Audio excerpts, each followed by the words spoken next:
Assalamualaikum warahmatullahi wabarakatuh. Alhamdulillah. Alhamdulillahirabbil alamin. Assalatu wassalamu ala Rasulillah ajmain.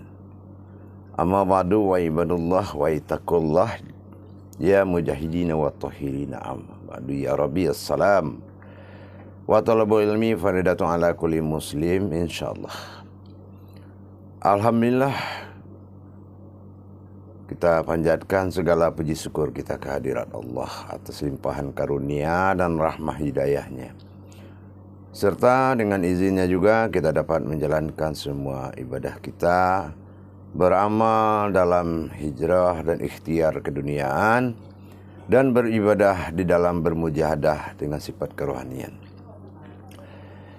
Para jemaah yang dirahmati Allah, bertemu lagi dengan saya Guru Mursyid Syekh Nur Muhammad Buya Irwan Maulana Al-Khalidi dari Majelis Zikir Ma'rifatullah Jakarta. InsyaAllah dengan rahmat Allah tak akan pernah kita melupakan salam dan salawat kita kepada junjungan kita Nabi Allah, Nabiul Akhirul Zaman Rasulullah Muhammad Sallallahu Alaihi Wasallam.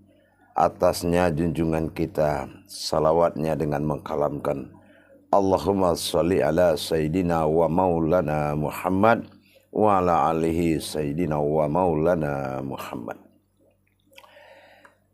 InsyaAllah dalam rangka meningkatkan iman dan takwa kita kepada Allah, kita akan teruskan belajar kembali dalam kupas tuntas mengungkap rahasia makna hakikat di balik perintah Allah, yaitu amal dan ibadah.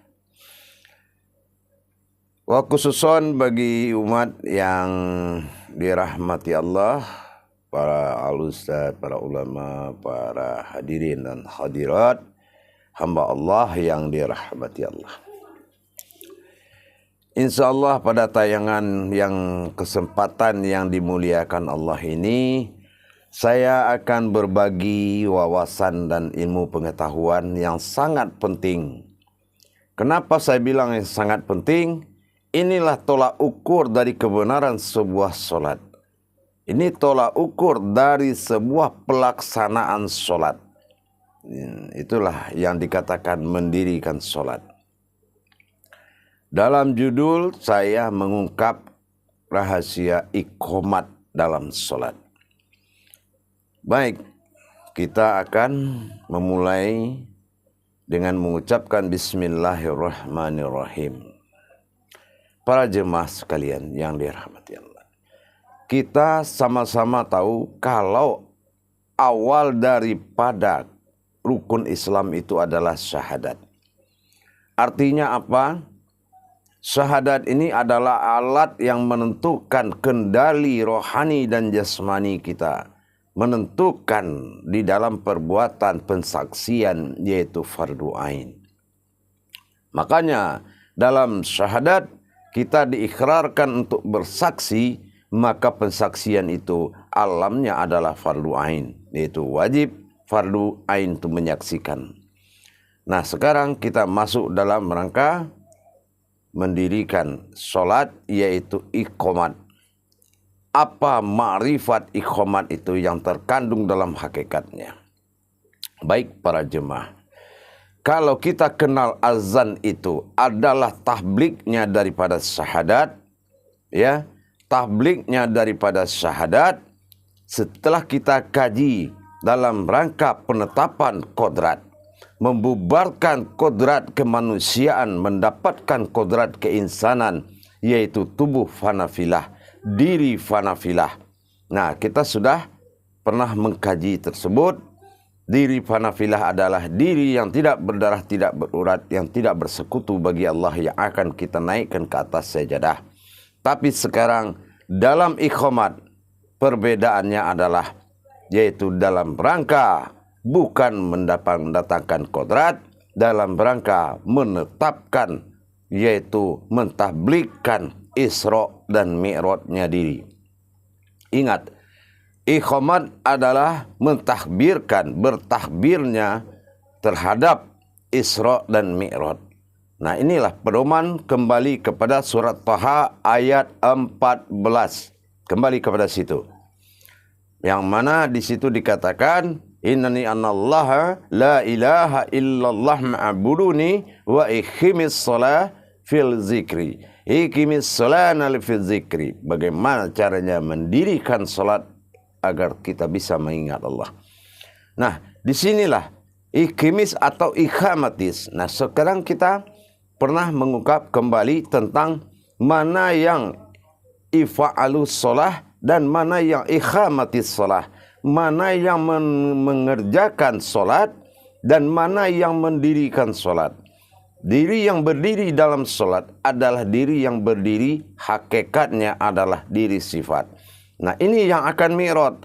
Sementara diri yang menghadap kepada kiblat, yaitu diri jasmani dalam rukun khalun sablan nusu antabutu, yaitu adalah diri yang maghrib, diri yang akan pernah mati. Nah, sifatnya adalah jazad, yaitu al-maghribi dalam kiblatnya menghadap kepada kematiannya.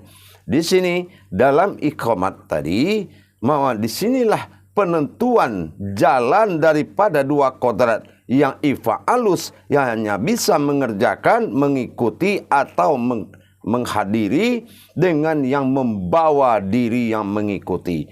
Inilah antara iqamatis sholah dengan ifa'alus sholah di iqamat, inilah yang menentukan. Bagaimana cara kita mengadakan ma'rifat dalam iqamatis atau iqamat tadi. Nah, ingat, kalau kita mengucapkan, ya kan, kalau dalam azan kita tahu ya para jemaah, semua ucapan azan itu sama mengulang. Tapi pada hayya 'alas shalah dan hayya 'alal falah, jawabannya berbeda dengan semua jawaban, yaitu la haula wala quwata illa billah.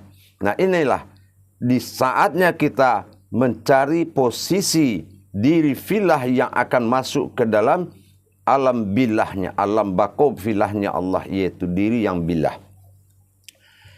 Batin bilahnya Allah yang akan dihadapi oleh diri fanafilah. Di dalam iqamat, ya, di dalam iqamat, Allahu Akbar, Allahu Akbar, ya kan, asyhadu an la ilaha illallah, Allahu Akbar.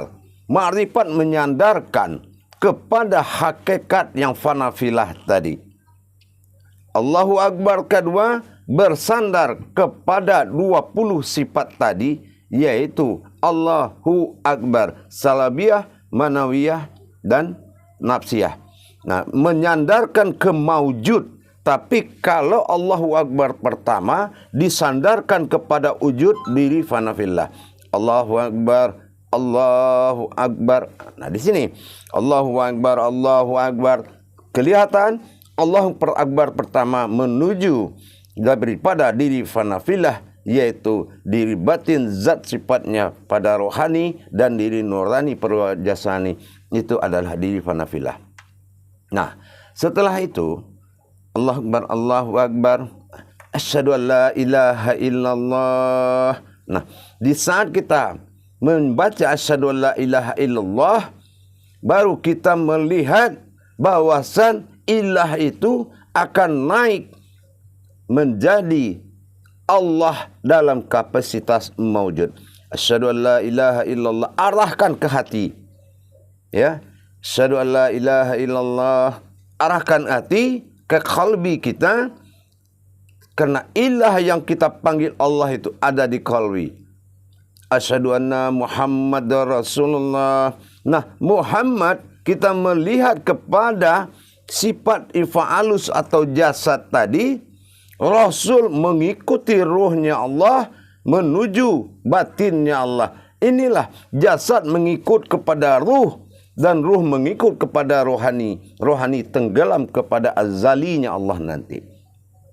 Jadi hayya 'alas shalah. Nah, di saat kita menyebut hayya 'alas shalah, kita melihat diri fanafilah. Hayya 'alal falah, kita melihat kepada diri yang dikatakan jazadiyah tadi, kita melihat maujud Adam yang akan mengikuti Muhammad atau rohani tadi.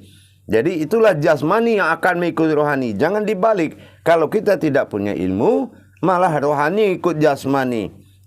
Ikut jasmani artinya ayat ikut rakaat, bukan rakaat ikut ayat. Ini akan terbalik dalam penjalanan sholatnya nanti. Hayya 'alas shalah. Kita melihat ke diri fanafilah. Hayya 'alal falah. Kita melihat kepada jasad yang hanya yaitu ayat falah. Ifa'alus shalah. Ifa'alus shalah itu adalah perbuatan yang dilakukan oleh jasad. Nah, itu ifa'alus. Tapi kalau hayya 'alas shalah, nah itu iqamatis shalah. Itu hanya mampu dilakukan oleh diri fanafilah atau diri rohani atau diri sifat 3 tadi. Nah, baru kita mengatakan hayya 'alal falah. Hayya 'alal falah adalah menuju pandangan kepada jasad. Qad qamatis shalah. Maka diri Rabbani atau diri rohani tadi, diri sifat tadi, sifat tadi atau dikatakan fanafilah diarahkan hayya 'alas shalah. Lihat ke belakang, hayya 'alal falah, kan gitu. Setelah itu sempurna, kita arahkan kiblat-kiblat ayat tadi, makom-makom ayat tadi. Baru qad qamatis shalah diarahkan rohani, dan kamu juga mati di dalam sholat. Tadi mati di dalam sholat, ma'rifat menunjukkan tidak berlakunya sifat kemanusiaan.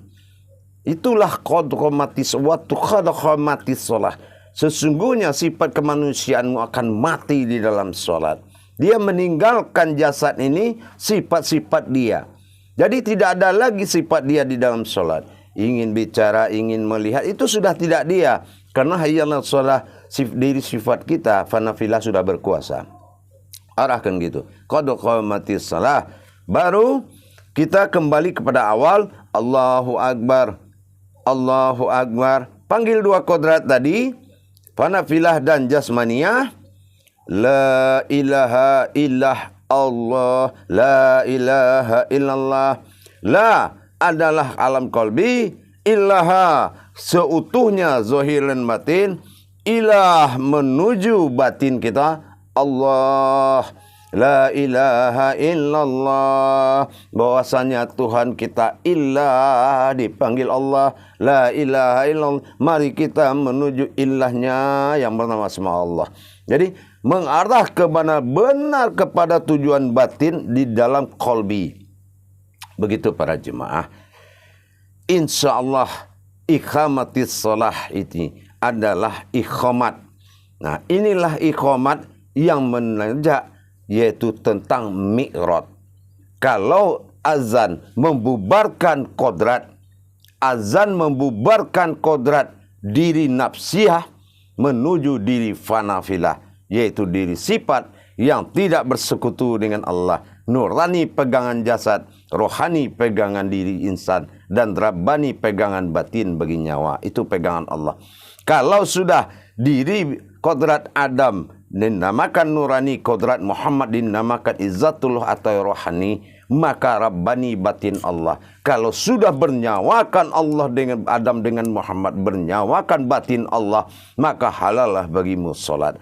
Tapi ingat, perbedaan iqamat dengan azan. Azan melebur diri haliyah kita menuju diri fanafilah kita. Jadi itulah dari syariah kita menuju diri fanafilah. Itu kalau azan. Tapi kalau iqamat itu panggilan untuk menuju Isra dan Mi'rajnya diri kepada Allah. Karena salatul fil mi'raj, salat yang jatuh ke waktu itu dinamakan salatul fil mi'raj. Tapi kalau kamu selalu dengan Allah, maka salatul mukasyafah itu, salatul dikatakan min tawaf. Apa salatul min tawaf? Kamu bergerak selalu dengan Allah. Itu 24 jam. Kalau sudah masuk waktu, kamu diperintahkan untuk mi'raj. Itulah iqamat. Insya Allah para jemaah, mudah-mudahan bermanfaat bagi kita. Utamakan sholat. Tidak ada nilai dan artimu sedikit pun di dunia ini kalau kamu tidak bisa sholat. Agama ditentukan oleh kebenaran sholatmu. Barakallahu ya karim ya rahman ya rahim. Akhirul kalam. Wabillahi taufiq wal hidayah. Wassalamualaikum warahmatullahi wabarakatuh.